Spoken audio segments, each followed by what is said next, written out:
comida com gosto de infância. Posso colocar para facilitar comida com gosto da minha infância? Então vocês dizem o seguinte, o que vem? Não, né? Ah, eu lembro. Tá todo mundo de barriga cheia? Quer sua? Comida com gosto de infância. Laranja. Laranja. Sopa de feijão com macarrão. Sopa de feijão com macarrão. Infelizmente a minha lembrança de bolo, pipoca, casa de vó, comida de casa de vó. Casa de vó. Bolo e pipoca, infelizmente. Brigadeiro. Brigadeiro. Chocolate. Chocolate. Bolo.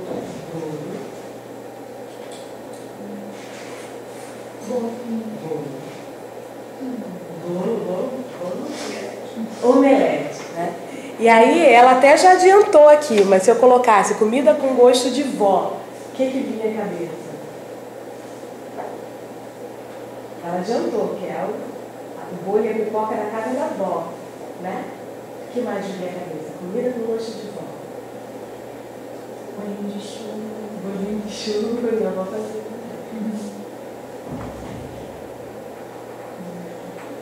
Minha avó fazia uma canja que era super água.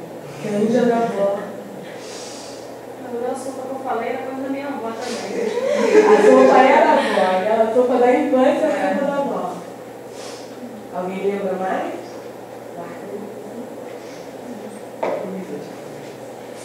E se a gente perguntasse hoje para as crianças, será que diriam a mesma coisa? O que será que diriam? Hambúrguer, né? Dono de boa até ela. Mas o que? Miojo talvez, né? Mas o que? Batata frita, muito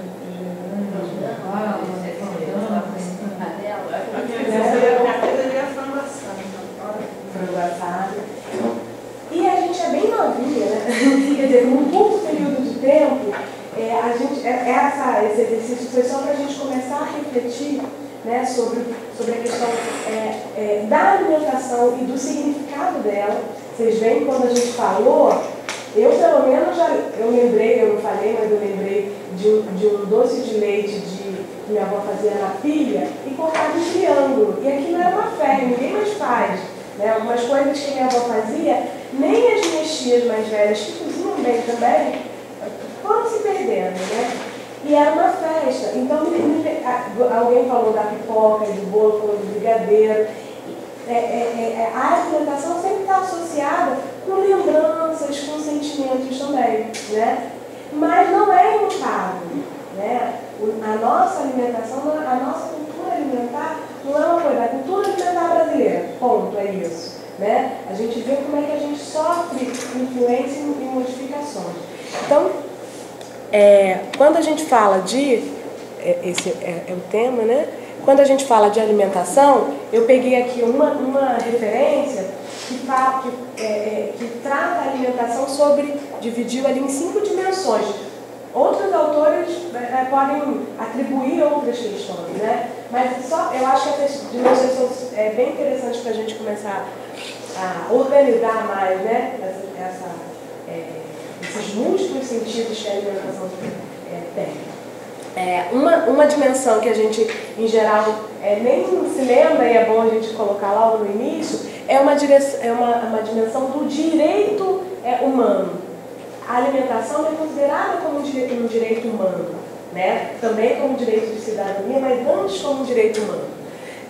Então, tem o acesso, né, físico, econômico, né, a uma alimentação adequada, é direito de toda pessoa por ter nascido humano. Biológica, que eu acho que é o que a gente mais lembra, pensa, nós profissionais de saúde, né? A gente tem esse viés biológico. Em geral, a primeira coisa que lembra é a alimentação e sua relação com a saúde nesse aspecto biológico, né? Como do alimento lá e das suas características nutricionais, sua interação com o processo de saúde e doença, né? Mas a gente vê ali que é uma das dimensões. A sociocultural, que foi o que a gente começou a brincar aqui, né? A comida e seus significados, os rituais, né? Algumas comidas aí no gosto de festa, outras estão relacionadas a momentos de cuidado, né? Não sei se a canja era só quando ficava doentinho, mas para algumas pessoas né? Então tem também relações diferentes em cada família. E essa questão da contemporaneidade, né, das modificações ao longo do tempo.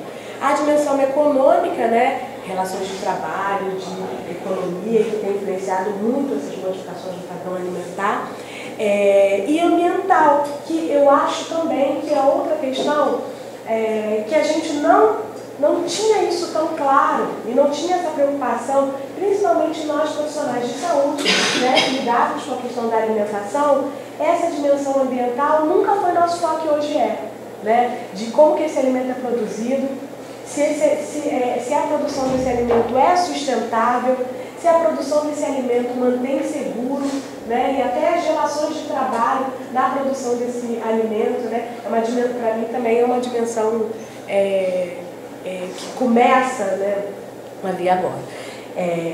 E quando a gente fala de promoção de alimentação saudável, a gente está lidando, mesmo não pensando, não refletindo sobre essas questões, a gente está lidando com o alimento dessa forma aí complexa. Aí só para... eu peguei essa frase do Pacto Internacional de Direitos Econômicos, Sociais e Culturais, né,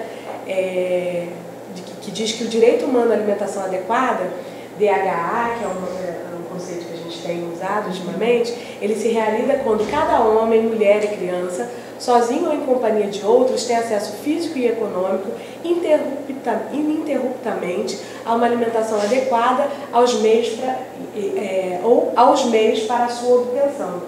É muito fácil a gente falar direito humano, todo mundo tem direito, mas de fato, quando a gente vai avaliar a realização desse direito na nossa população aqui, né, fluminense, todo mundo ou é do Rio, ou é de Petrópolis, na nossa população, a gente consegue identificar vários grupos.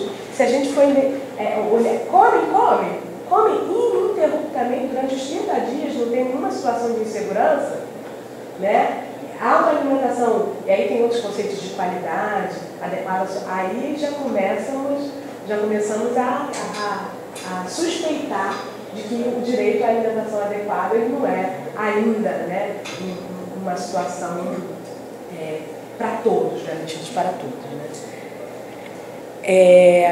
Aí esse slide ele apresenta dados de duas pesquisas de orçamento familiar, não sei se vocês já ouviram falar, são pesquisas realizadas no país inteiro, né, que a gente tem acompanhado a questão da alimentação dos alimentos que são comprados e consumidos pela população ao longo do tempo. E aqui mostra alguns grupos de alimentos, só para a gente pensar um pouquinho, né, sobre essas coisas que vocês já falaram. O que tem acontecido com a alimentação brasileira? Aquele primeiro grupo são de alimentos, coloquei ali como alimentação tradicional, né? Deixa eu ir aqui mais pertinho que eu não tenho... Será que isso é uma ponteira? Né? Não, um microfone. É um microfone. Eu já ia apertar aqui. Você vê a pessoa não é tão moderna, né? Aí eu na canetinha, então, né? Então esse grupo de alimentos aqui são de alimentos tradicionais, né? Da nossa alimentação. Arroz e feijão, né? Leite e ovos.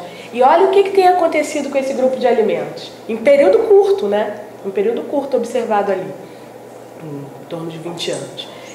Tem diminuído o consumo na nossa população de alimentos que são super tradicionais, tá? Aquele grupo vermelhinho de lá são alimentos que a gente chama de ultraprocessados. A gente tem trabalhado muito com essas denominações, né? Porque tem alimentos que são in natura, naturais, tem alimentos que são processados, o arroz e feijão é processado, vai lá no lava, né, vai no saquinho, e tem outros alimentos que a gente chama de ultraprocessados. Eles têm um grau de processamento, né, industrial muito maior e que altera características e que às vezes transforma em coisas que a gente se questiona. Bom, tem uma definição, esqueci o autor, que ele fala assim: se você está em dúvida se certa coisa é alimento, pergunte se a sua avó comia. Se ela não comia, não conhece, não é alimento. Foi inventado foi inventado, né? Então, a gente até tem um grupo até que fala assim, não chamo de alimento, eu chamo de produtos alimentares, né? É um produto, foi produzido pelo processo de industrialização. Em geral, são alimentos muito prontos, né, para o consumo assim, imediato, rapidamente. E olha o que tem acontecido com esse grupo, né? Os pães, biscoitos. Ali eu não estou dizendo que é só não saudável, né? Mas tem uma característica. Então, os pães, biscoitos, refrigerantes e doces, embutidos e queijos, comida pronta, tem aumentado.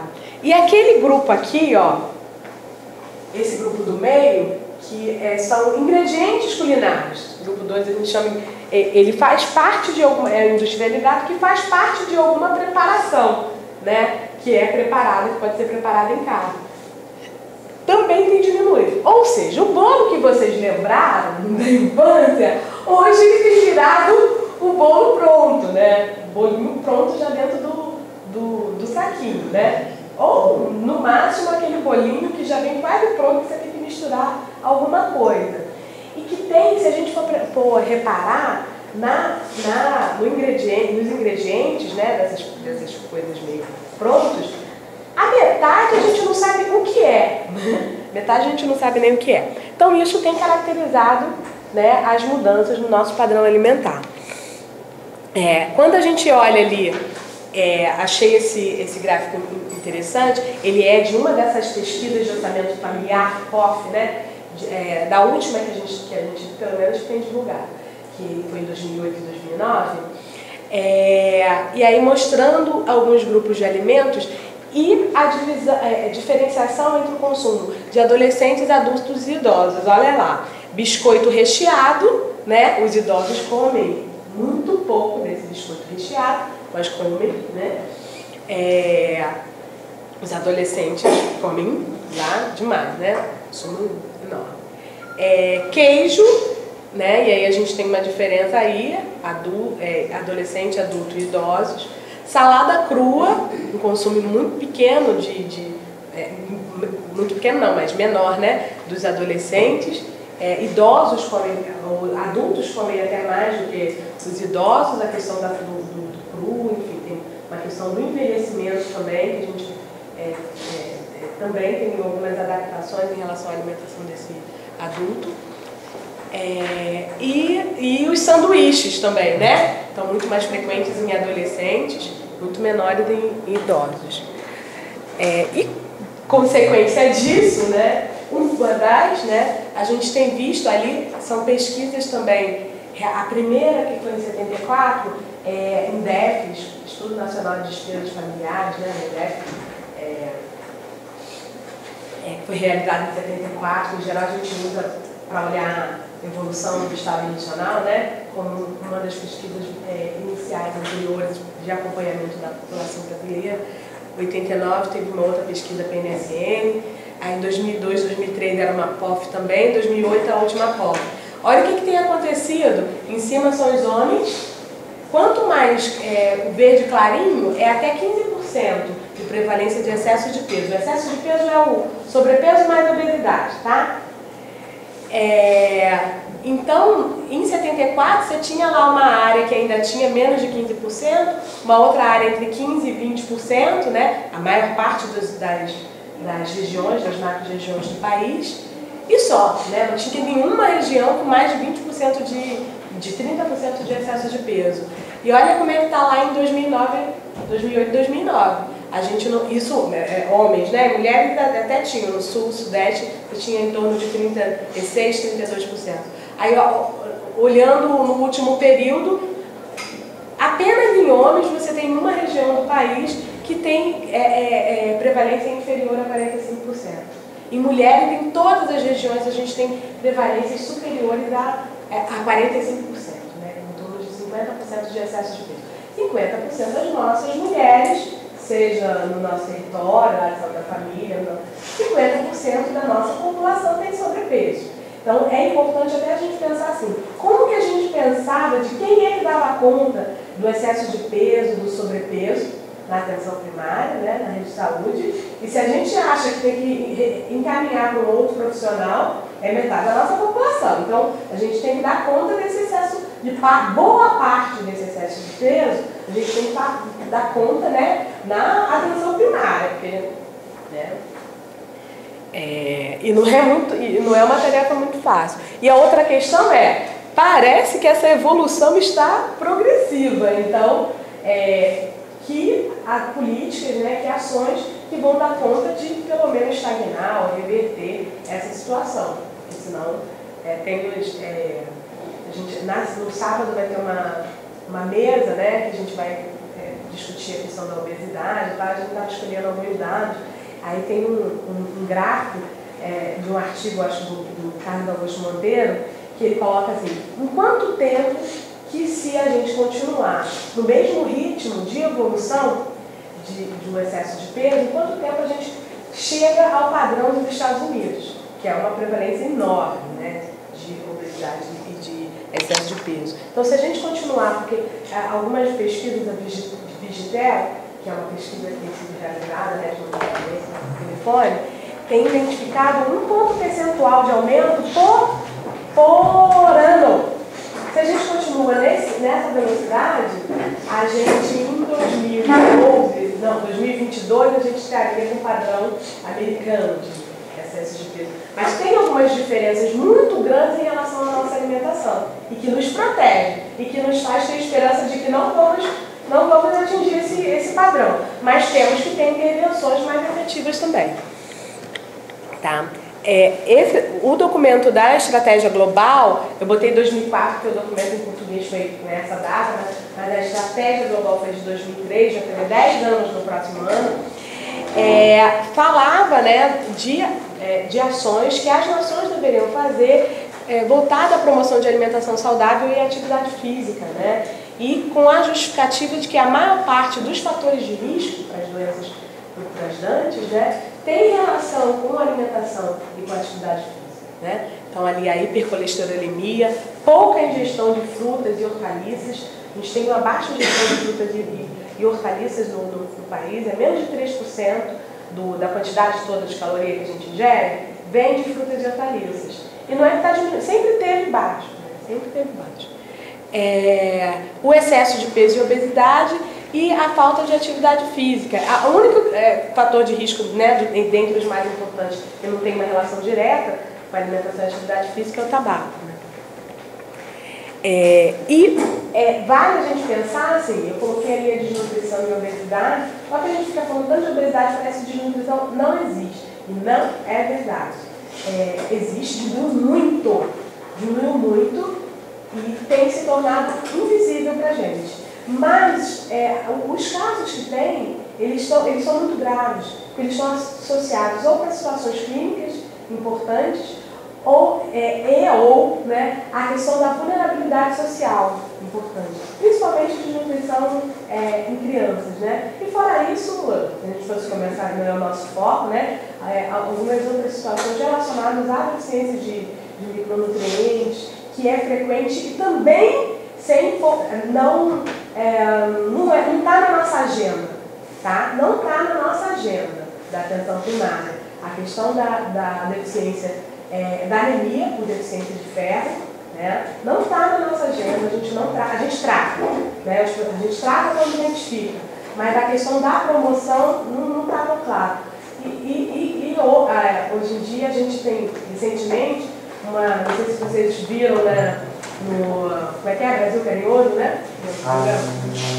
No Brasil Carinhoso, lá, que a Dilma, no Dia das Mães, anunciou, né, a expansão do programa também de vitamina A, de prevenção à hipovitaminose A, para outras regiões do país, que estavam só em algumas regiões específicas, né? Mas no norte do país, algumas regiões do sudeste, vai ampliar para vários estados desse programa que é prioridade do Brasil Carinhoso, e também nas nossas, no Petrópolis, tá? Mas algumas cidades do estado do Rio também. Então, o Rio de Janeiro vai expandir esse programa de prevenção de hipovitaminose A. E me preocupa muito, porque nem em relação à prevenção da anemia a gente tem dado conta, né? Enfim. Mas só para lembrar de que as questões de insegurança alimentar, elas vão passar.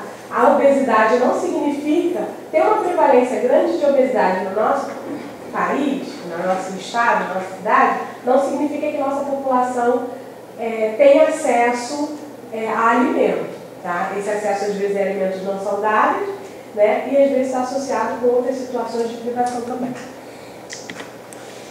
E outras questões eu acho importantes para a gente falar sobre promoção, né, de alimentação saudável.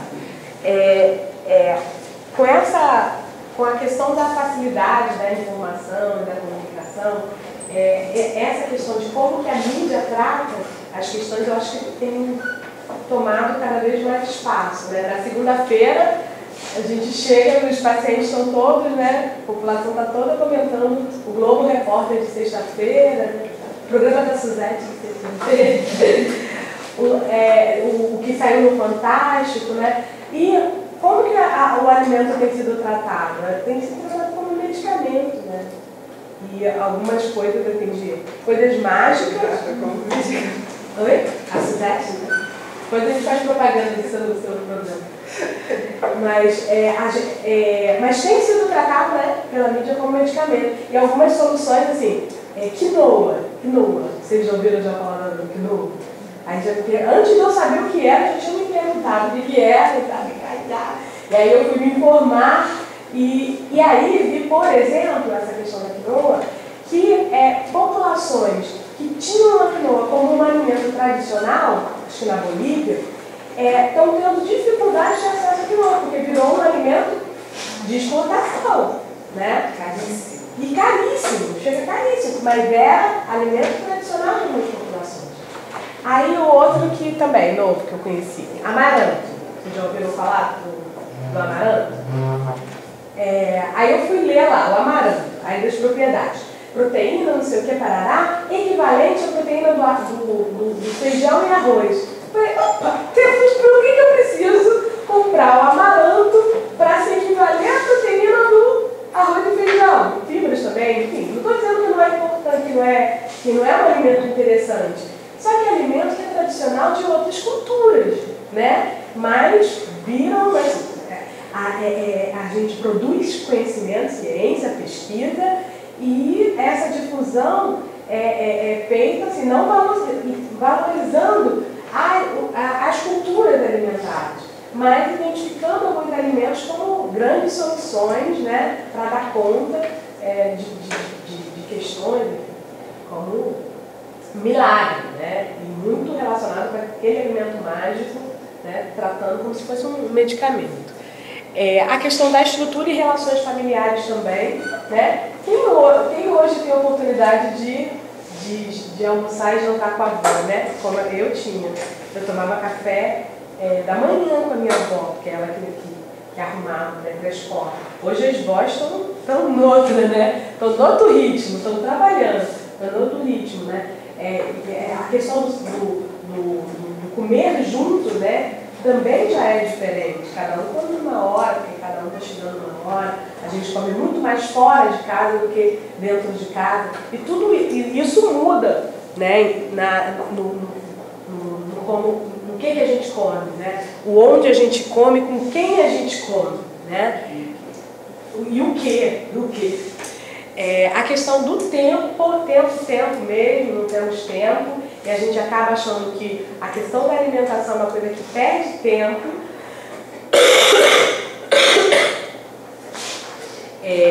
Então, quanto tempo eu preciso para preparar o alimento, para comprar o alimento, para preparar o alimento, e até para comer, que eu acho que eu tenho que comer andando já, né?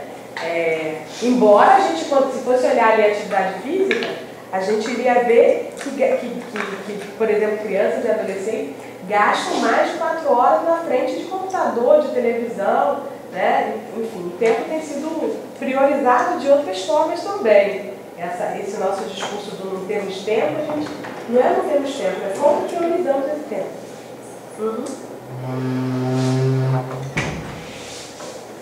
Então, algumas preparações, feijão, por exemplo, então, o feijão, por exemplo, né, leva um pouco dessa... Não, demora muito tempo para fazer, não come feijão em casa, que demora muito tempo para fazer, né? Não dá pra gente pensar discutir isso, abrir mão de tanto industrializado, porque tem que ter praticidade, né? Tem que dar conta do meu. Sim, temos que ter uma mudança no padrão de trabalho, né? Na nossa inserção no trabalho, inserção da população como toda. As mulheres têm uma coisa que a gente fala, as mulheres foram para o mercado de trabalho. As mulheres sempre estiveram no mercado de trabalho, mesmo que informal. Sempre lavaram roupa, né? Sempre passaram roupa para fora, sempre tiveram em várias. As mulheres pobres sempre tiveram. Talvez uma classe média tenha mudado um pouco, né? Mas as mulheres sempre trabalharam. Mas talvez estejam mais distantes, porque todos estão mais distantes de casa, né? Era muito mais comum a pessoa trabalhar e comer em casa. Hoje, no Rio de Janeiro, essa coisa da mudança da tradição da culinária, né, que eu falei que ninguém mais na minha família sabe fazer o doce de pote da minha avó, ninguém mais na família sabe fazer o biscoito de polvilho que ela fazia, né? Então tem uma mudança, tem uma diferenciação nessa transmissão da culinária. Dificilmente a gente tem aprendido a cozinhar com as nossas mães, né? Isso tem mudado um pouquinho, até a questão a alimentação sempre teve muito na mão das mulheres, né? E algumas coisas têm mudado nesse sentido. As mulheres não têm tentado se distanciar um pouco, mas acaba tendo uma transmissão dentro da família diferente. Então é comum, né, famílias que ninguém sabe cozinhar. E várias questões aí da globalização, urbanização, né, de perda de identidade cultural. Vocês falaram aí, eu uma vez fiz uma atividade junto com idosos e aí comecei a perguntar, fiz algumas dessas perguntas de comida de infância, não sei o quê, e eles começaram a falar e começaram a pensar assim, gente, quando eu era mais novo, lasanha, eu sempre escutei falar de lasanha, a gente sempre comeu. Mas para eles lasanha era uma coisa tipo um hambúrguer, né? Era uma coisa de que não era da cultura deles, né? De comer lasanha. Então a gente tem se apropriado, né? Tem incorporado alimentos de outras culturas, né? E isso tem feito uma perda de identidade? Pode ser, mas uma característica positiva da nossa população, e que eu acho que isso a gente tem que usar como valorizar nas nossas estratégias, é que a gente tem um processo de resistência na população brasileira em relação à culinária, né, muito forte. Então tá bom, estamos diminuindo arroz e feijão, mas temos ainda. Né? As pessoas ainda comem o arroz e feijão, as pessoas ainda têm uma identidade do que é a comida, né? A alimentação brasileira. E isso tem que ser valorizado. E por um momento, em alguns momentos, a gente fez um processo inverso de desvalorização, de achar que tudo que é alimento tradicional tem muita gordura, engorda, enfim. Tá? Esse é um processo nosso, estou falando nós profissionais de saúde. Né? Feijoada nem pensar, né? Aí a rabada, ou sei lá o que, enfim, de demonização desses alimentos, né? E acaba que, quando não tem esses, o que acaba sendo incorporado? A lasanha de forno, enfim. Então, como é que a gente consegue valorizar práticas, não estou defendendo a feijoada, valorizar práticas tradicionais, né? Da nossa alimentação lá, entendeu?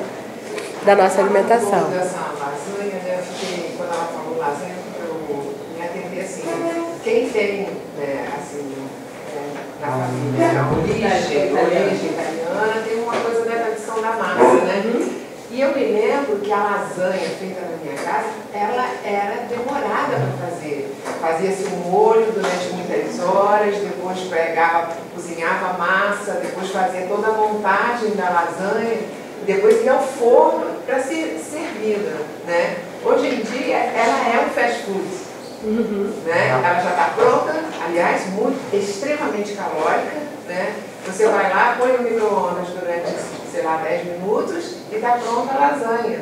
né? Então, assim, mudou também, a lasanha mudou nesses últimos anos. Quer dizer, no meu tempo, sei lá, 30, 40 anos atrás, ela era muito trabalhosa e era um ritual de uma mesa de uma família italiana, né? Então, mudou também, né? Agora, lá em casa era comida de final de semana, minha avó fazia Final de lasanha de semana. espinafre, mas ela que fazia, tinha aquele negócio para fazer. Ela fazia massa. E botava para secar no varal, a massa. Isso. Demorava muito tempo, era comida de festa. Assim. Isso. Mas uma situação especial. Hoje a lasanha é o quê? Não tem tempo para nada, aí e pega e volta a lasanha. Né? Dá o garfo para incentivar, né? E o interessante, no dia desse eu estava trabalhando numa comunidade e eu cheguei na copinha e tinha uma copeira colocando uma lasanha no micro-ondas. Aí eu olhei assim e falei assim, você come sempre essa lasanha? Aí ela falou assim, quando eu estou com pressa, não deu para preparar nada para trazer, eu faço. Aí eu falei assim, quanto custa? R$5. R$5 no supermercado, uma lasanha.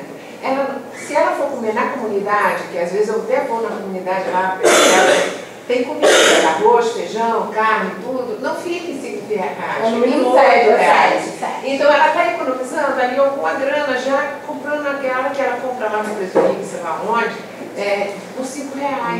E a lasanha deve ser rica em carboidrato e gordura, pouca proteína, muito sódio, extremamente rica em sódio. Só para a gente pensar um pouquinho nessa coisa da... Então, o mesmo nome, foi interessante até falar isso, né? Mas a gente vê que são coisas completamente... A lasanha da sua avó, sua avó fazia, né? Enfim, de espinafre, enfim. É outra coisa, não é a mesma coisa da lasanha da Sadia, da Perdigão, da Aurora, né? Para não falar só de algumas marcas. Mas a quantidade de sódio, né? Analisando a qualidade nutricional dela, é completamente diferente. Sem falar, né, dos vínculos, então quem comia, onde comia, né, em que situações é completamente diferente. Sei lá. Então, esse aumento de alimentos industrializados é uma tarefa importante assim, para a gente lidar. Tá?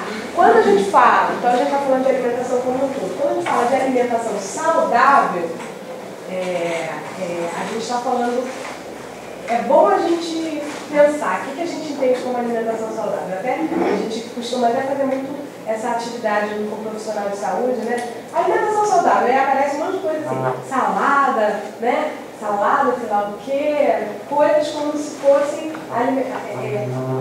um grupo de alimentos, assim, né? Às vezes alimentos que não têm uma boa aceitação, né? Como sem se fosse gosto, sem graça. Sem gosto, sem graça. E às vezes não é compatível com o que a gente entende da nossa cultura alimentar. Como se a nossa cultura alimentar brasileira não fosse saudável. Então, a alimentação saudável, ela tem que ser, né? Está muito próximo daqueles 5 dimensões que a gente falou lá no início. Então, a alimentação saudável, ela tem que ser uma alimentação acessível, e a questão da produção e do consumo, cada vez mais nas nossas grandes cidades, tem uma distância maior, né, entre onde quem produz e quem vai consumir, que traz uma série de questões, enfim, que dá outro papo. Olá, querida. Oi? Bom dia. Bom dia. Murilo, Janete, ele é o relator, tá? Tá ok, obrigada. Bom, é uma alimentação segura, sim, né, livre de contaminação, e aí contaminação de diversas, né, fontes aí, a gente poderia falar sobre a questão dos modelos de produção desses alimentos, né? Então, hoje a gente tem um modelo de produção no nosso país muito voltado nos latifúndios, onde é agrotóxico, né? E até com introdução de alimentos transgênicos, e as consequências em relação ao agrotóxico está muito claro, em relação à saúde e meio ambiente, né? Em relação ao transgênico, em relação ao meio ambiente já está aceito, em relação à saúde é questionado, tem vários grupos que acham que é chitice, né? Da gente, das nossas preocupações em relação ao alimento transgênico, mas na verdade a gente não conhece, se a gente não sabe quais os impactos em relação à saúde, a gente tem que usar o critério, né, da segurança, né? Se você não sabe qual é a consequência, não pode difundir da forma que está. Tem grande parte da produção de alguns grãos, principalmente no país, né, de soja, de milho, que já é transgênico. A gente não sabe o que isso vai dar naquele momento. Mas também é prazerosa, a gente não tem que falar de alimentação saudável como se fosse uma coisa, né? Posso fazer um comentário em relação a isso? As preocupações que a gente, assim, das reflexões que a gente deve ter em relação a essa questão da segurança, um pouco na mão de quem ficam esses grãos, né? Por exemplo, o milho, na mão de quem fica a soja transgênica, e se você, se esse alimento é um alimento tradicional daquela região, né, e tudo, na mão de quem está ficando o poder dessas sementes, entendeu? Normalmente são grandes multinacionais, né, que estão manipulando, trabalhando essas sementes, e elas detêm isso. E isso é uma questão da gente também ficar refém a uma indústria, né, que não é nossa. Né? Tem ameaçado a segurança alimentar mesmo, né, de vários povos, né, de várias populações. Então essa questão econômica, social e ambiental, a gente já tem muita clareza de que essa questão do transgênico ameaça. Mas também tem apontado algumas preocupações em relação à saúde, né? Que a gente não tem ainda pesquisas definitivas, né? E ao invés de ir pela precaução, do cuidado, tem ido pela não sabemos, não tem certeza, então não tem motivo para se questionar, enfim, a utilização. E aí eu falei do prazeroso, mas o prazeroso do comer, do ver, né? Então a comida colorida, a comida bonita. Crianças sabem que tem sofrido muito com isso, né? Aquela coisa assim, a gente não entende por que não atrai, né, um prato de alimentação, mas também adaptar ao cotidiano. A gente está falando aqui, né, sobre a questão do tempo, da praticidade. Tem que se adequar, dá para a gente voltar até a lasanha feita com a massa todo dia. A gente fecha para ver. Mas o todo dia ele não é adequado à nossa vida. E também equilibrada, né, nutricionalmente e tal, e que respeite a nossa cultura e que seja sustentável, né, sustentável ambientalmente, né, mas também economicamente. Ou seja, essa nossa tarefa, né, de promoção de alimentação saudável não é uma tarefa das mais fáceis, né, das mais banais. Se a gente for pensar assim, de como que a gente promove a alimentação saudável, a gente pode fazer outra divisão também didática, né?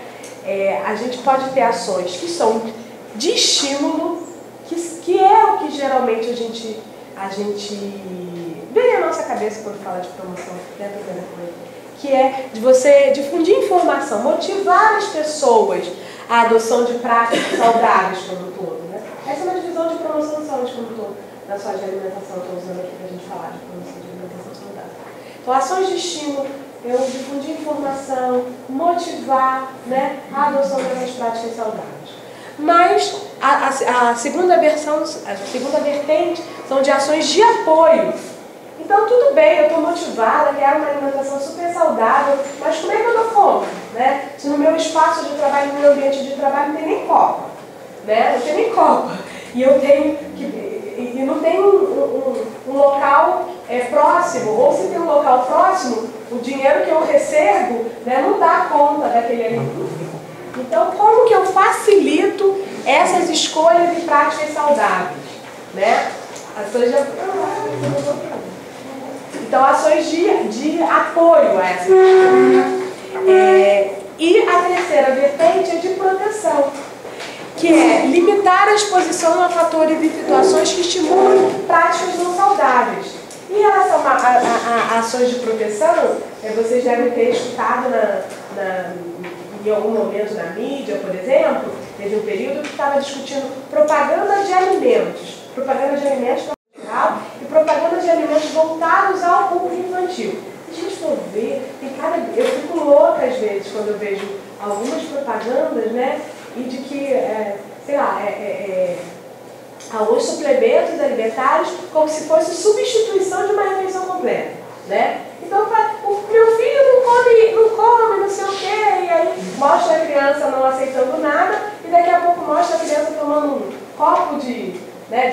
um suplemento lá, como se isso substituísse aquilo, né? O danoninho que vai ter para o bifinho, né? E outros alimentos que são apresentados para a criança de uma forma lúdica e completamente envolvente, né? Aí, de fast food, que a criança nem queria tanto aquele sanduíche com aquele kitzinho, tá? Mas o brinquedo ela queria muito, né? Então, algumas formas de propaganda de alimentos que expõem a esse grupo, que é um grupo, né, de cuidado vulnerável, expõe a fatores de risco importantes. Então, como é que você pode proteger? A gente tem algumas ações na cidade, por exemplo, de regulação das cantinas escolares municipais. Tá? Então, nas cantinas escolares do município do Rio de Janeiro, não podem, tem um decreto de que não pode vender vários alimentos não saudáveis, né, com muito açúcar, com sódio, parará, o que acabou tendo uma decisão da secretaria de que o que vendiam nas cantinas escolares? Era pirulito, era bala, era, né, coisas que... E você tem um programa de alimentação escolar, que a criança tem acesso a refeição, a fruta, então não tinha muita coerência das cantinas continuarem existindo, então é uma ação de proteção, né? O próprio programa de alimentação escolar, e que é acesso, né, daquele grupo a uma alimentação saudável, é uma ação de apoio, né? Então, enfim, mas no nosso cotidiano a gente tem que identificar também os grupos de ações que a gente faz. Será que a gente consegue dar conta só das ações de estímulo? Será que tem potencial no espaço que a gente trabalha de ações? Proteção é um grupo de ações, eu acho que mais relacionados à questão macro, embora a gente possa ter algumas ações no nosso próprio território, né, de conversa com as escolas. As escolas privadas também têm algumas legislações, mas não tem, no estado do Rio tem legislação que regula propaganda e venda. Bom dia. Propaganda e venda, mas só que não tem uma adesão, né, das escolas privadas. E você pode fazer alguma pactuação, tem algumas escolas que isso, a própria escola faz algumas pactuações junto com as famílias, né, para ações de proteção também. Eu queria falar só uma coisinha em relação à proteção. A gente, às vezes, não tem, assim, um olhar, assim, crítico, né? Ela estava até falando ali sobre as escolas particulares. Eu trabalho também em uma escola particular e no início, quando eu cheguei lá, vendia refrigerante e eu acabei pactuando com a direção e as famílias de tirar o refrigerante. E tinha uma máquina uma geladeira da Coca-Cola, com a propaganda da Coca-Cola em cima. Aí eu cheguei na cantina e falei assim, não, a partir de agora a gente não vai ter mais Coca-Cola aqui na escola e tal. Tiramos a Coca-Cola. Aí eu pedi a Coca-Cola para tirar a máquina de Coca-Cola, a geladeira. Eles não tiraram. Eles deixaram a geladeira lá para ficar propaganda. Para ficar lá a propaganda indireta, porque quem olhava lá via propaganda. Coca-Cola, Coca-Cola, Coca-Cola. Todo dia, né? Aí assim, a gente precisava do espaço, precisava da geladeira. Aí eu, em determinado momento, falei assim, eles não vão tirar mesmo. Aí mandei cobrir a propaganda, porque ficava aquela coisa ali o tempo todo. Então, às vezes, a gente não tem muita sacação, mas a gente tem que ficar atento a esses detalhes, porque eles têm essa preocupação. Eles são muito espertos. Então, para eles, valia a pena deixar aquela geladeira que ia para sucata lá e deixar a propaganda lá, na escola, né? Eu sonhei, você estava no meu sonho essa noite, né? Eu estava lembrando do sonho, assim, é que a gente estava conversando ontem, né, sobre a apresentação e tal, e aí eu sonho com trabalho, nem posso sonhar com trabalho. E no meu sonho, eu vinha para o seminário, que não era exatamente como estava esse, e logo no começo do seminário tinha um anúncio, eu nem vou falar a marca, de indústria de alimentos, né? De uma indústria de alimentos muito voltada para alimentos infantis. E logo no início da abertura do seminário, tinha uma propaganda, a pessoa que estava falando falava dessa propaganda, e eu fiquei indignada e falei com a Martinha. Porque nós, profissionais de saúde... Você estava lembrando de um outro evento que aconteceu isso. Pois é. Mas nós, profissionais de saúde, às vezes a gente não naturaliza. Eu lembro da minha época de faculdade, né? Eu estudei nutricionismo, estudava todos os produtos, com marcas, enfim. E recebia o kit de todos os produtos. Com todos os e era muito naturalidade. A gente naturaliza. Então é importante a gente fazer um certo movimento de estranhamento, começar a se questionar, né? Porque às vezes a gente tem a caneta, o bloquinho, e tem um espaço em que a gente está em contato com a comunidade também, aquilo exposto, gente. E mesmo não falando, é uma informação e é uma comunicação. Recentemente, assim, uma tia que ficou internada, que fez um tratamento, foi para casa, e aí que chegou em casa e disse, não, vamos ter uma alimentação bem saudável, para se recuperando. E uma das coisas que comprou no conjunto de coisas novas, que era saudável, era gelatina. Mas por que gelatina? Porque eu recebia gelatina no almoço do hospital.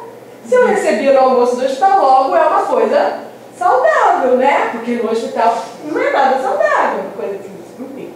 E que, por receber, provavelmente ninguém deve ter falado com ela, como a gelatina, que é legal, é saudável. Mas por receber, a informação que fica E a escola também é a mesma coisa, né? Coisa que está oferecida ali, né? Acaba tendo uma naturalização, né? Nenhum questionamento lá. É igual máquinas de produtos industrializados em hospitais. Dentro do hospital, né? Dentro do hospital, enfim. Então acaba ficando muito natural. A gente passa por aquela máquina com maior naturalidade, né? E aí, o nosso discurso vai destoar, né? Daquele espaço, daquele ambiente. E essas estratégias, as ações de promoção, elas podem acontecer, né, usando estratégias de vários tipos.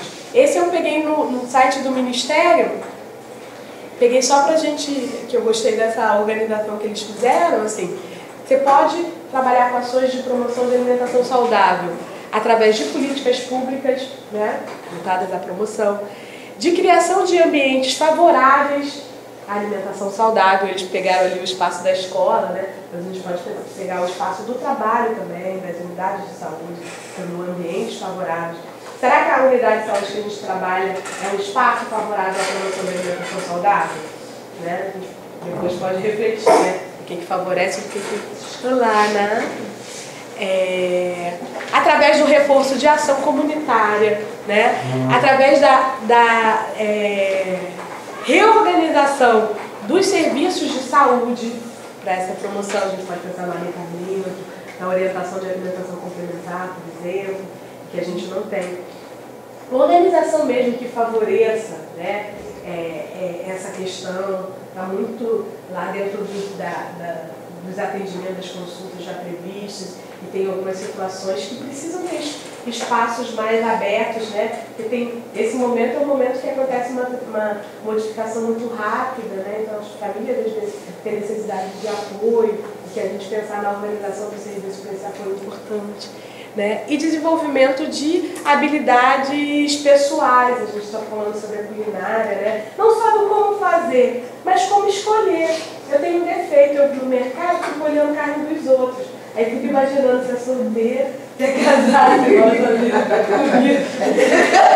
Perfeito. O prato eu não olho não, que eu acho horrível. Ficar olhando o prato dos outros eu não olho não. Eu olho. Mas carrinho do supermercado tem super, assim, hábito de olhar, né? No limão, de carrinho, né? De carrinho. De carrinho a gente já sabe muita coisa das pessoas. Olhando o lixo também tem gente... isso eu acho grave, né? O lixo é muito grave. Mas olhando o lixo... Tem filme bacaninha sobre olhar o lixo. Daí eu namoro, do lixo. Se você olha o lixo, né? Tem esse padrão alimentar altamente industrializado produz uma quantidade de lixo, né, inimaginável, né? Então, uma quantidade enorme. Então, olhar o lixo também fala sobre o padrão alimentar daquela família, né, os hábitos alimentares. E no mercado, por que eu comecei a falar? Porque a questão da escolha, né, de habilidade para a escolha dos seus alimentos, da alimentação. também é uma habilidade, não só da culinária, do como fazer, né? Aproveitar e falar isso.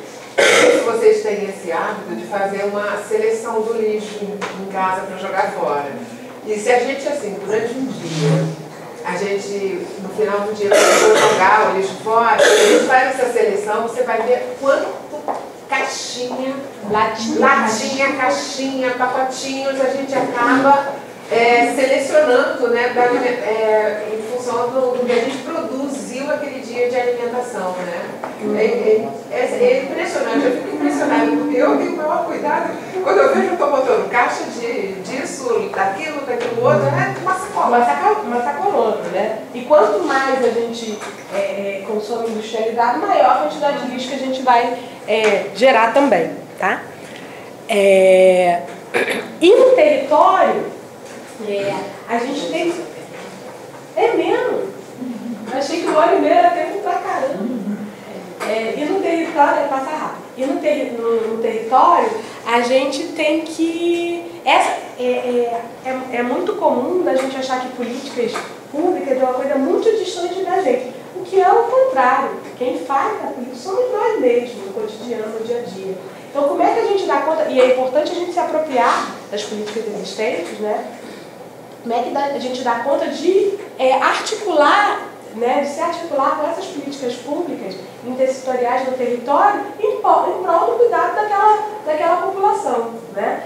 E identificar também outras estratégias, né, outros espaços, recursos que aí cada um vai ter o seu, então por isso que é importante a gente identificar, conhecer, né, o território que a gente atua, aquela população, o que tem ali. Às vezes tem uma horta comunitária e que ninguém nem dá bola, mas eu, como profissional de saúde, posso fortalecer, ajudar. Às vezes eu tenho pessoas super estratégicas, enfim, que tem uma liderança ali naquela comunidade, né? E é um instrumento super potente para ações de promoção. Então, como é que eu consigo identificar e potencializar essas estratégias também? E pensando que temas, que focos a gente foi falando, né, ao longo do começo da conversa aqui sobre várias questões importantes, e eu escolhi alguns temas que a gente pode identificar como prioritários, e não foi escolha aleatória, foi escolha a partir da observação das questões importantes em relação à alimentação da nossa população. A primeira questão do aleitamento materno, e a gente tem visto que teve evolução muito favorável, né, nas últimas décadas em relação ao aleitamento materno, mas ainda tem que estar na nossa pauta, porque a gente ainda tem um caminho à frente e a gente ainda, se também tirar da pauta, a gente volta para trás, né? E a gente vê que em crianças melhores a gente teve uma evolução maior do que nas crianças maiores, né? E como é que a gente articula isso com a alimentação saudável desde o início, desde do começo ali da infância. Então, o foco da promoção do aleitamento materno, em geral, é um foco também positivo, né? Do apoio, enfim. A questão do enfoque da sustentabilidade e do respeito à cultura, em contraponto com a questão da industrialização, né? Então, consumo de alimentos de formas mais naturais, valorização de alimentos regionais, produzidos localmente com baixo custo, a questão da agricultura familiar, fortalecer circuitos curtos, né, que a gente estava falando cada vez mais nas grandes metrópoles. No Rio de Janeiro é considerado como uma cidade que não tem meio rural, embora tenha algumas pontos de resistência ali, né? Mas a gente come pouquíssimo do que é produzido na nossa própria cidade, né? Como é que a gente, aqui na Serra, vocês têm, a gente come muito, né, por exemplo, de orgânico que vem de Teresópolis, né? Mas como é que a gente diminui esses circuitos, né, do que é produzido para o que é consumido? Esse é um material, só para a gente conhecer, do Ministério, tem no site do Ministério, dá para baixar, que é Alimentos Regionais Brasileiros, bem legalzinho. Então, por que usar os alimentos frescos e naturais, né? Porque são gostosos mesmo, porque é mais gostoso você comer uma cenoura fresquinha, né, do que aquela cenoura enorme, sem gosto nenhum, né? Porque é nutritivo, porque é saboroso, porque é ecológico, porque tem menor custo e porque se contrapõe os alimentos industrializados que têm uma quantidade de sódio, de açúcar, de gordura, né, de lixo que a gente falou, tem uma questão ambiental importante também. E a gente, né, viu lá que tem um consumo de alimentos altamente calóricos, né, e excessivamente salgados e com açúcar e gorduras crescente, né, na nossa população. Então essa é uma mensagem importante, o natural e fresco, a diminuição desse industrial. Não vamos comer industrializado nunca mais na vida, né, mas o quanto que isso aí qual a proporção que a gente consome de cada um desses alimentos. Um outro foco importante, a questão que foi enfatizado naquele documento, né, que a gente viu aqui da estratégia global de promoção de alimentação saudável e atividade física, né, que é o consumo de frutas, legumes e verduras. Tá? A gente sempre teve um consumo muito baixo na nossa população. A recomendação não sei se vocês já ouviram falar, 5 ao dia, né? 5 vezes ao dia consumir fruta, legume e verdura, porque a recomendação é de pelo menos 400 gramas por dia, e quando a gente vê o que é consumido, que dá em torno de 9 a 12%, tá, das calorias consumidas por dia, vindas desse grupo, FLV, frutas, legumes e verduras. E o percentual da nossa população é em torno de menos de 3%. Então a gente consome 1/3 da recomendação de frutas, legumes e verduras. É muito grave, né? E a gente sabe, enfim, a capacidade de proteção com leque, não precisamos aqui falar sobre doenças, né? Mas de um leque de questões aí que o consumo desses alimentos protegeriam. Então esse foco de consumir frutas, legumes e verduras é importante, né? E nesse sentido também da questão dos temperos naturais. A gente vê que além da vida pronta, o uso de ingredientes, né, na alimentação, ingredientes artificiais, né, ele tem sido crescente também, na propaganda disso, do uso disso. Shoyu, né? Shoyu tá virando. Tem a quantidade de sódio grande, né? Mas principalmente acho sazon, quinoa, sei lá o que, parará, e que acabam sendo usados em todos os pratos. Quando a gente olha a quantidade de sódio no final do dia, isso ultrapassa muito a necessidade de um adulto, né? Coitado das crianças. Né? E as receitas, às vezes, vinculadas na mídia, todas falam, usar um pouco de carne, usar um pouco de galinha. Né? Eu vi um cozinheiro famoso, aí não sei o que, eu falei, não é possível que ele use isso no restaurante dele. Né? Eu não sei, provavelmente é até relacionado à propaganda, enfim, desse lixo. Eu tenho uma atriz italiana que é casada comigo, né? Que ela faz o caldo de legume em casa.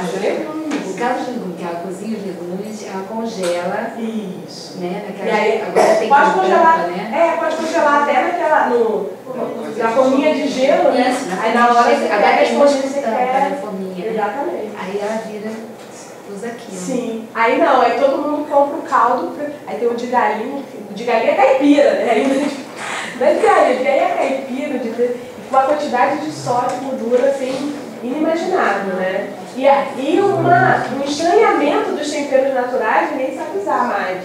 Né? O mais incrível, assim, o que leva, né, assim, para a questão do sabor.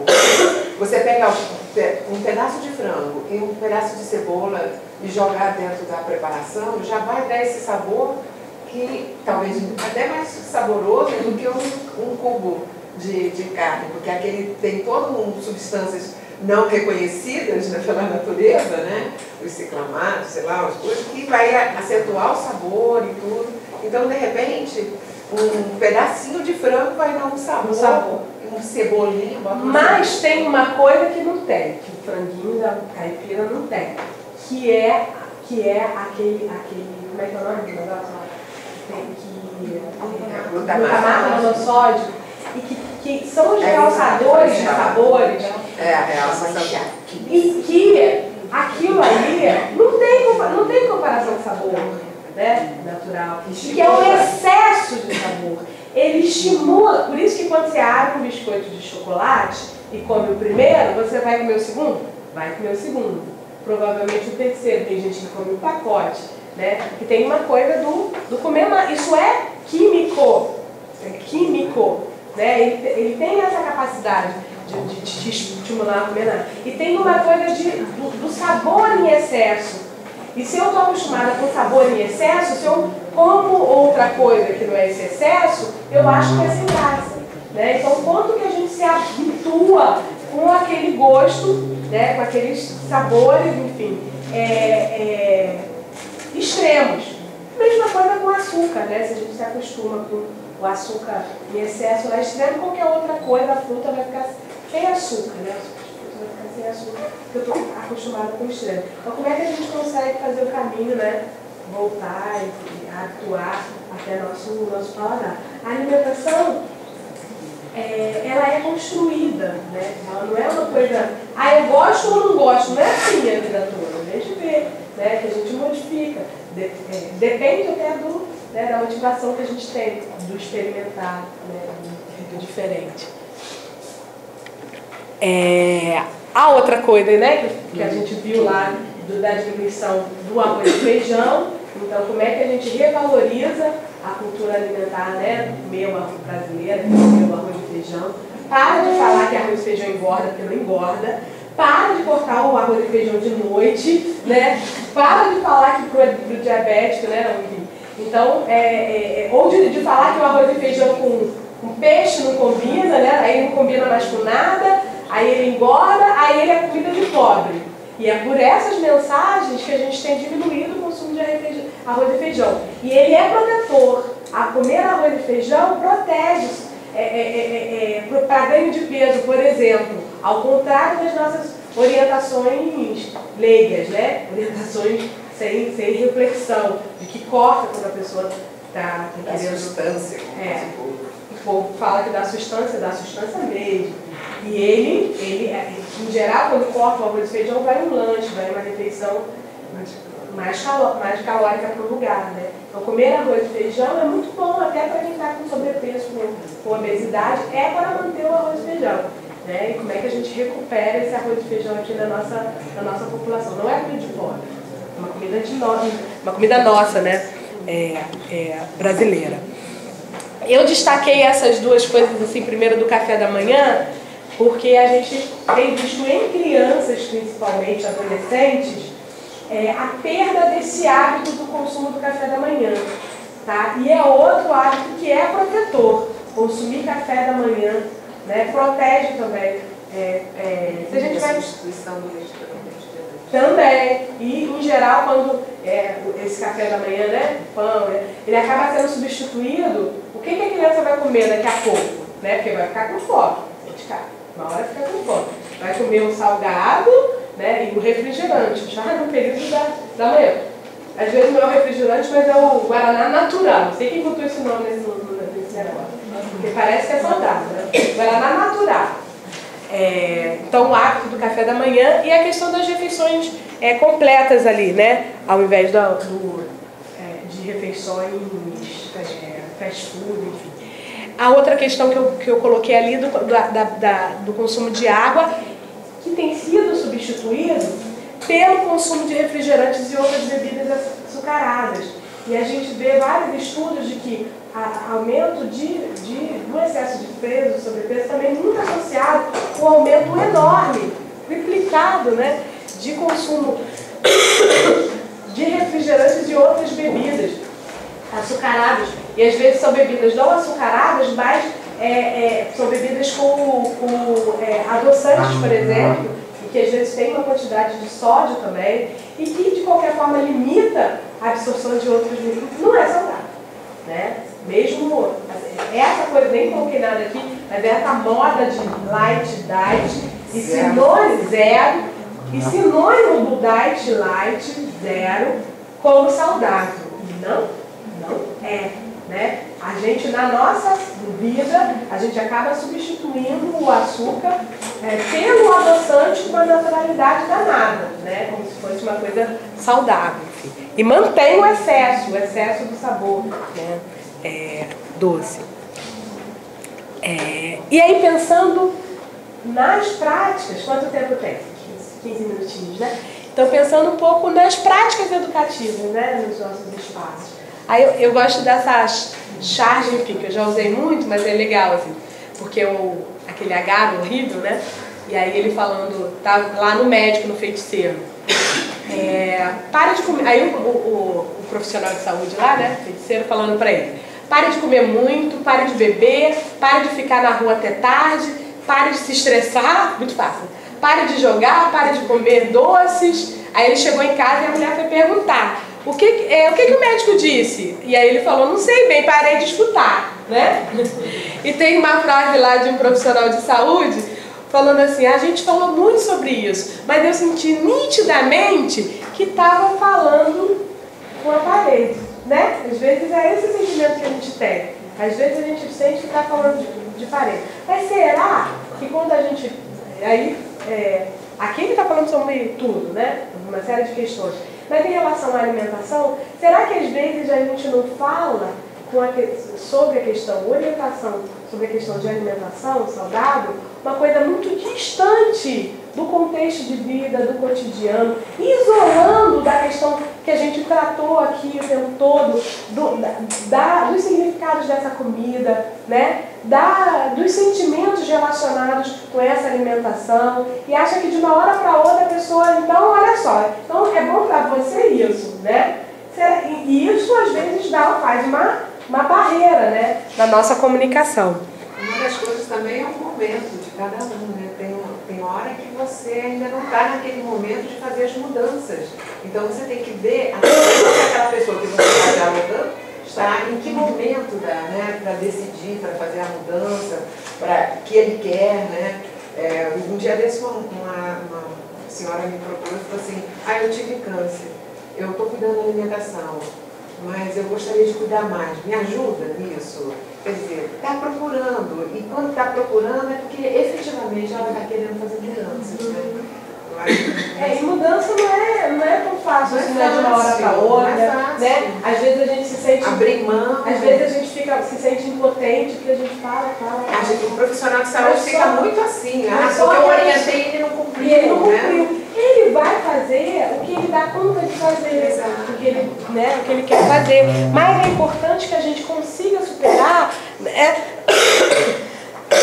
as propostas em relação à educação e saúde, que tradicionalmente a gente continua reproduzindo, a gente até tenta fazer diferente, mas continua reproduzindo, normativas de culpabilização sobre o indivíduo, né? Como se o outro tivesse culpa pela sua condição. A gente falou aqui da questão do excesso de peso, uma questão da população como um todo, e que tem a ver com várias mudanças em vários setores, né, da vida. Mas só que quando a gente fala com o indivíduo, a gente está achando: não, mas você que é obeso, você que não fez nada até chegar a esse momento, né? Então agora você tem que... Bom, não é culpa. Responsabilidade. Corresponsabilidade é diferente de culpa, né? Que desconsideram, né, esses aspectos que a gente já falou aqui, sociais, econômicos, né?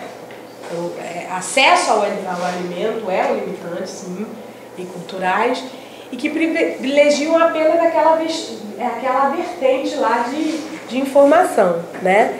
E aí, enfim, né, a gente pode pensar que o trabalho interdisciplinar é importante para isso. Logo no início tinha um número pequeno de pessoas, aí a gente conseguiu, assim, estava no início, se apresentar. Tinham pessoas de várias formações, né? Então a gente vê que essa questão da alimentação é uma coisa que mobiliza a equipe como um todo, né? E temas construídos a partir da necessidade, né, das equipes também, mas dessa população, né, do que é demandado por aquele grupo, né, utilizando estratégias lúdicas. Se a gente está falando de uma questão que está tão indicada lá, né, no sentimento, Então, o lúdico, a brincadeira, a dramatização ajuda na reflexão sobre aquelas questões, né? Você colocar também não só a questão da racionalização, né? Mas como é que você mobiliza, né, outras áreas ali para trabalhar a questão, né? E utilização de oficinas e dinâmicas como facilitadoras da construção desse conhecimento. Então, sempre um grupo ativo, interativo e afetivo, né, consegue trabalhar com essas questões de forma mais efetiva e eficiente. Às vezes, em relação à alimentação saudável, usar atividades em grupo, ela potencializa, porque dá conta, né, de questões que às vezes no contato individual a gente não consegue resolver, até porque a gente tem, em geral, tem uma diferença muito grande da nossa cultura como um todo, né, da população, que às vezes tem um distanciamento, nem sempre esse distanciamento é real, mas acaba que a nossa formação, né, acaba trazendo, mas quando a gente está no grupo, você consegue ter experiências lá diferentes de vida, soluções que você sozinha não conseguiria, o próprio grupo tem, né, para dar conta ali. E pode ser tanto dirigidos à população em geral, né, estratégias maiores do que lá nos muros dos serviços, como dirigido aos profissionais, a gente esquece de cuidar da gente também, né, às vezes, quanto aos usuários do serviço. Aí eu peguei alguns exemplos, esse kit a gente até viu que está distribuído aqui, né? Isso. Esse é um kit de postais, assim, que a gente tem trabalhado até com profissionais de saúde, para alguns temas específicos, os dois de promoção de saúde em geral, e os dois primeiros são de atividade física, de alimentação saudável. O primeiro para estimular o consumo de arroz e feijão, que eu acho lindo, né? Bem legal, e o segundo para trabalhar com a questão do FLV, né? Aqui eu trouxe algumas fotos, um grupo de caminhada lá com agentes comunitários na Vila Vintém, o outro uma atividade que a gente fez assim, dentro de uma oficina culinária, e aí a gente estava usando a música, enfim, brincadeira. No outro, a Júnia, que vai estar nessa mesma sala falando sobre atividade física também, fazendo uma atividade. Aquilo é um grupo de profissionais, né? Mas, em geral, essa nossa estrutura aqui, né, porque é um seminário, mas ela não favorece a interação, né? Não favorece o movimento. E, às vezes, esse movimento do corpo é importante para o movimento da mudança, né, que às vezes é necessário. Tá? Aqui, valorizando a questão cultural, né? Então, a gente estava trabalhando sobre nossa formação, nosso hábito alimentar, né? De onde vem a nossa culinária, quais as raízes e tal. E aí a gente, em cada uma a gente falou sobre a influência da alimentação indígena na nossa alimentação, e a gente fez um ritualzinho indígena, não sei o quê, né? Qual a potencialidade que a gente tem, com que a gente tem, cada um trouxe de cada, aquela boneca da Suzette, pegamos, cada um traz alguma coisa para montar um climinha, né? E como que é que as pessoas interagem, como é que aquilo fica mais interessante. Essa da oficina indígena, a gente não usou temperos para fazer a oficina. Tinha peixe, tinha os produtos bem naturais mesmo. E assim, para temperar o peixe era limão e um pouco de sal. E foi meio difícil. Como é que vai dar alguém certo? Pegar o peixe, a gente botou folha de bananeira e tudo. Eu falei assim, agora se vira, cara, se vira para fazer o peixe. O peixe ficou maravilhoso. Não tem como é que a gente vai dar coisa, né? Então como é que a gente trabalha? Limpar o peixe. Limpar o peixe, ninguém sabe como é que limpar. Opa! Mas foi muito interessante que acabou ficando um peixe maravilhoso. Né? Então como é que a gente... E o fazer junto, né? Às vezes a gente não tem espaço para uma oficina culinária de preparar e tal, mas às vezes dentro de uma sala lá, de atividade de grupo, cada um pode trazer alguma coisa, montar, cada um pode trazer de casa, né? O fazer junto e o comer junto, né? Traz uma comunhão, né? Que é bom para essas atividades coletivas que a gente faz, né? Essa do Nordeste a gente trabalhou literatura de cordel. Quer dizer, é interessante a gente também associar a literatura, né? O que tem muito material, tanto de poesia, né, mesmo livros sobre culinária e tudo, que às vezes é importante a gente trabalhar com as pessoas esses recursos, né, literários. E outra coisa que eu lembrei, até nessa eu acho que do Nordeste, assim, tinha isso é nosso trabalho com profissional, algumas dessas fotos com usuários, né, mas às vezes com profissional também. Tinha um profissional que era super acanhadinho e tal, e aí tinha uma coisa da Cuba, lembra? E que ninguém conhecia.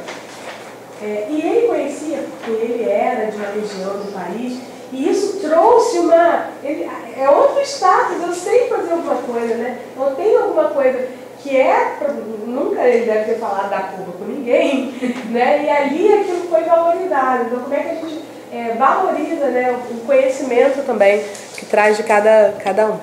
Como essas atividades, né, que não são só da falação, né, e de tratar o alimento como se fosse um saquinho de nutrientes, enfim, consegue também potencializar o que as pessoas trazem, né, de conhecimento. Oficina culinária é uma